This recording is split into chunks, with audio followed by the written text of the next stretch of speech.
Okay, so we did look at solving rational equations part 1, so this is the part 2. So in the part 1 we look at a case where we have one fraction on the left, one fraction on the right.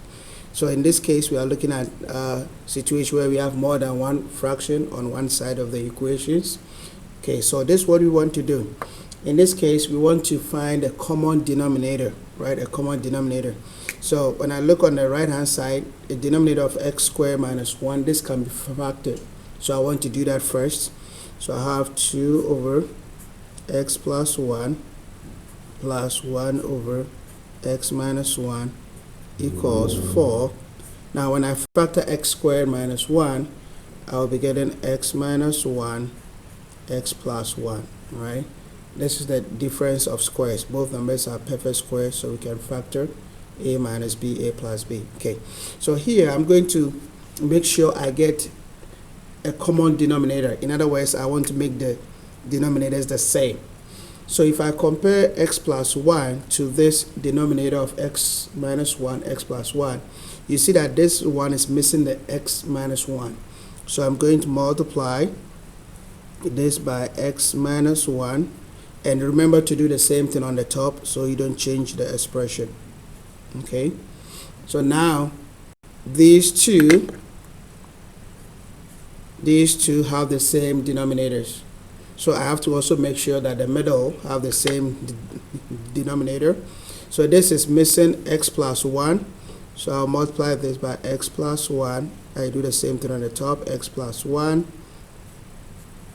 So by so doing, now we see that all the fractions have the same denominator, the LCD. So now what do? You can literally ignore or cross out the denominators, or you're going to multiply the whole expression by the LCD of x minus 1, x plus 1. If you do that, all the denominators will cancel out. So you are going to end up with an equation that looks like this. 2, right? The numerator here is x minus 1 plus, and the numerator here, I'm just going to bring the 1 for you to see. We don't have to, but I just want you to see it, equals, right? Then lastly 4. So again, by multiplying all the fractions by the LCD of x minus 1, x plus 1, all the denominators will cancel out. Okay? And that's the reason we do that. We multiply by the LCD to get rid of the fractions. Okay, so if after multiplying through by the common denominator, if you still have a fraction, it means you did something wrong. So at this point, this looks more like a linear equation that we can solve, right? So let's go ahead. So I distribute the 2 here to get 2x minus 2 plus, if I distribute a 1, nothing changes, equals to 4.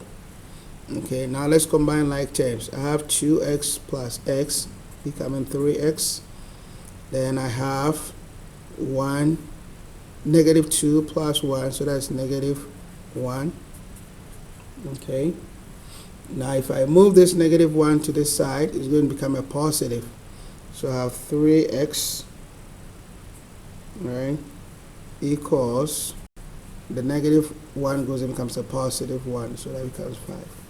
So we have x equals to 5/3. Okay, so this is what you get. And remember, I told you I always plug the answer back into the equation to see if the left hand side will be equal to the right hand side. Okay, I hope this was very helpful. See you.